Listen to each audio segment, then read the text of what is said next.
Outro fenômeno belíssimo, Joana d'Arc. Os grandes médiuns sempre existiram.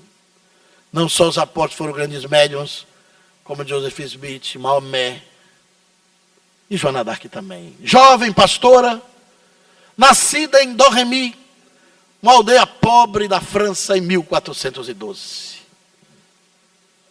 Joana d'Arc ouvia vozes desde 4 anos de idade. Vozes invisíveis. Que sempre lhe inspiraram muita confiança, dizendo onde uma ovelha estava desgarrada. Na região de Domremy. Filha de Tiago d'Arc. Por isso, teve o nome de Joana, com o sobrenome do pai. As vozes nunca lhe enganaram. Quando ia chover forte, elas avisavam. Ela recolhia as ovelhas. Quando comia um capim que matava, as vozes diziam um capim que curava. Quando se aproximava um ladrão, as vozes avisavam para ela se prevenir. Quando a ovelha adoecia, as vozes diziam como curar. Mas naquela época reinava na França Carlos VI, o fraco,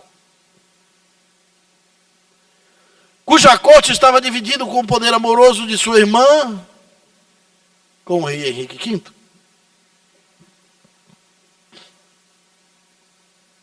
A Inglaterra, sempre colonizadora, quis a França para ela.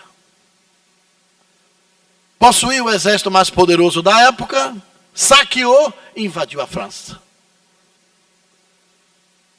A cultura francesa estava ameaçada de ruína e até de extinção. A França era britânica, era inglesa. O rei tinha sido deposto. Estava em Chinon, com apenas 50 súditos, escondido. Já tinha perdido a coroa. E a coroa inglesa dominava a França. Se cada um de nós aqui fôssemos pensar como salvar um país de uma invasão, de guerra de outro, escolheríamos um homem, um soldado, um valente general. O mundo espiritual escolheu uma mulher, analfabeta, virgem, pastora, com 15 anos de idade. Joana d'Arc ouve uma voz que diz que é de Santa Catarina de Siena e de São Felipe, os patronos franceses. Tinha uma mística de 200 anos, que no dia que alguém achasse a espada de Santa Catarina, a França seria salva. E as vozes disseram a ela onde estava a espada. Ela sai de casa, com a França espoliada, as aldeias incendiadas, as casas destruídas, muitos mortos, não tinha mais soldado na ativa, o exército derrotado, o rei deposto. Ela caminha numa estrada e encontra um homem que mudaria, acompanharia a sua vida inteira. Roberto de Baudricourt vem num cavalo, encontra aquela jovem perdida. E diz: para onde você vai? Ela disse: vou a Vercelot encontrar a espada de Santa Catarina de Siena para salvar a França. O Roberto de Baudricourt imaginou: ela deve estar louca, atormentada pelo espúrio da guerra. Deve ser uma órfã, cujos pais morreram à sua frente. Desce do cavalo, se abraça com ela e se apaixona por aquela frase para salvar a França. E diz assim: monte no meu cavalo que eu levo de volta para a sua aldeia. Disse: não, senhor. Eu estou sendo guiada pelas vozes e vou encontrar a espada. Ele diz: mas que vozes? As vozes que vêm de Deus. Eu ouço a voz de Santa Catarina e de São Felipe. Ele deu um sorriso. Achou ingênuo a fantasia daquela jovem pastora. Depois de uns 10 minutos de diálogo, ele estava abalado com o que ela dizia.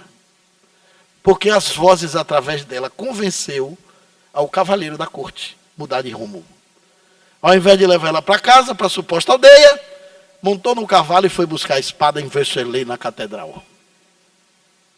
Quando chegou lá, ele já estava assombrado com o que ela era dizendo durante a viagem. Entrou na igreja e disse: a espada de Santa Catarina está dentro do túmulo onde ela foi sepultada, em um pedaço de mármore falso que está debaixo da sua cabeça. Abriram o túmulo. Ela levantou um pedaço de mármore e suspendeu a espada que estava na vertical. Colocou no seu vestido que tinha um cordão no meio, e a mística tomou conta da França. Viajou de boca em boca a notícia que corria mais rápido até hoje do que a comunicação virtual e a internet não supera a fofoca. E aí o povo começou a dizer que uma jovem de Dom Remy achava a espada de Santa Catarina porque diziam que achada por uma jovem, ouvindo as vozes que vinham dos céus. A moral do povo francês levantou. A notícia chegou a Chinon antes de Roberto de Baudricourt com Joana d'Arc. E o rei se preparou. Ninguém acreditaria numa coisa dessas. Uma mulher enfrentar a Inglaterra de Henrique V? É impossível. Quando ela chega na catedral de Chinon, onde ela estava abrigada, o rei prega uma peça, troca a roupa e bota um seguidor daquele qualquer. E o rei, falso, senta no trono e entra Joana d'Arc.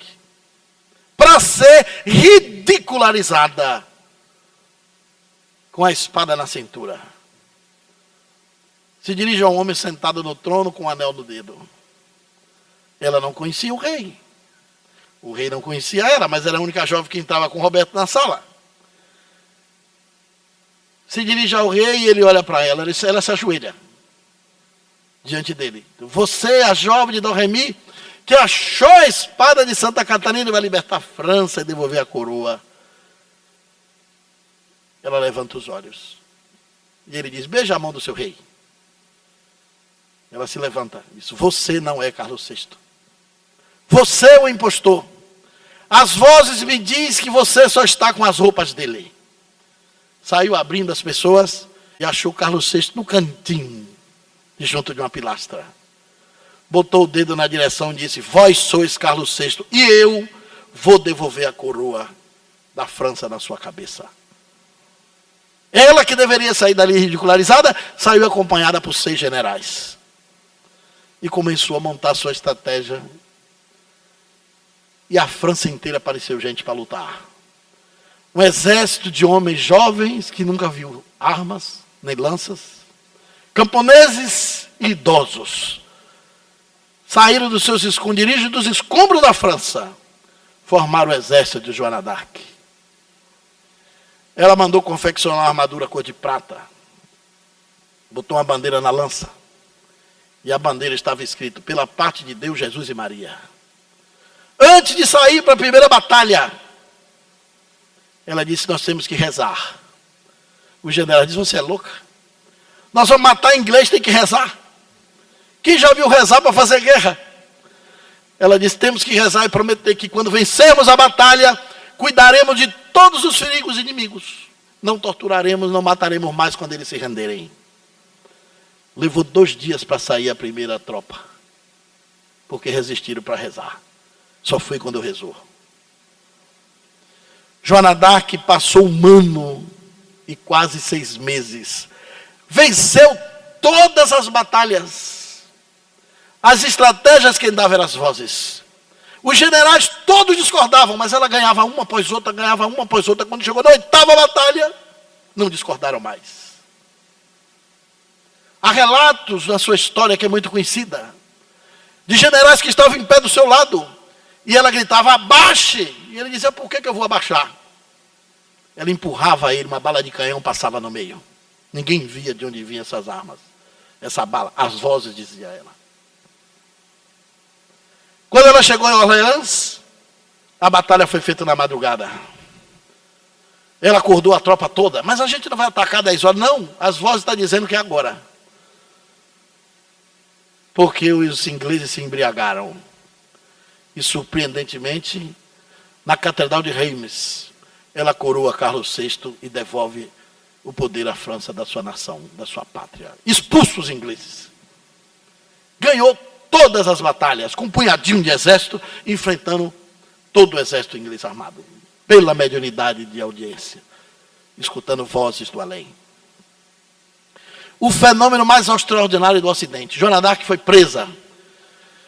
Teve 3 inimigos. Primeiro, a própria corte, que o rei era fraco. Quando ela passava junto do rei, os maledicentes de plantão diziam, olha, O rei não é você, é ela, é a rainha, é ela que botou a coroa. Se ela quiser, ela tira. O povo não lhe olha, olha para ela.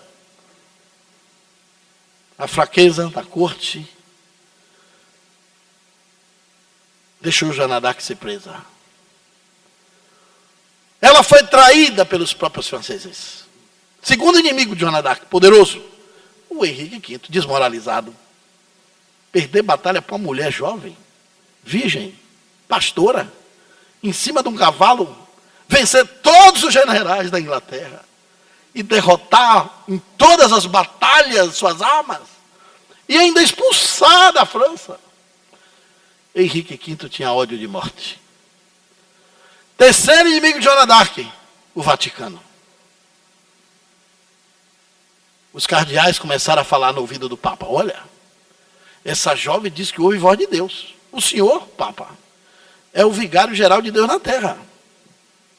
Como é que Deus fala com ela que é uma pagã, que não frequenta na igreja e não avisa nada ao senhor? Isso é um absurdo. Ela é uma herética, é endemoniada. Era o século XV. A fogueira ainda comandava o seu império pela força do poder religioso. Joana d'Arc foi presa, torturada. E foi pedida a ela, pelo bispo, que quando dialogou com ela, viu que ela trazia a verdade na sua alma, disse: minha filha, se você não negar essas vozes, você vai morrer na fogueira. Negue. Eu disse: mas eu não posso negar Deus. As vozes nunca me mentiram, como é que eu vou mentir para uma verdade que sempre me guiou? Foi surrada, vilipendiada, torturada, ameaçada de estupro. E sempre no último momento ela gritava: minhas vozes vêm de Deus. Nos últimos momentos de sua tortura, quando ela foi esticada na cama com a corda para partir os ossos, na dor extrema, antes do desmaio, ela gritava: minhas vozes vêm de Deus. Teve uma assistência espiritual inconteste. Tentou ser confundida no tribunal, mas negou tudo o que queriam que ela dissesse. Minhas vozes vêm de Deus. Não tiveram jeito. Fizeram a fogueira. Émile Zola, que é um dos biógrafos de Joana d'Arc, diz que em dias que matavam pessoas da fogueira, a cidade fazia uma algazarra tremenda. Era como se fosse um carnaval histérico que começava cedo. Naquele dia, em torno de Joana d'Arc, no tronco, amarrada com os braços para trás, os gravetos altos, o silêncio era sepulcral. Ninguém dava uma palavra.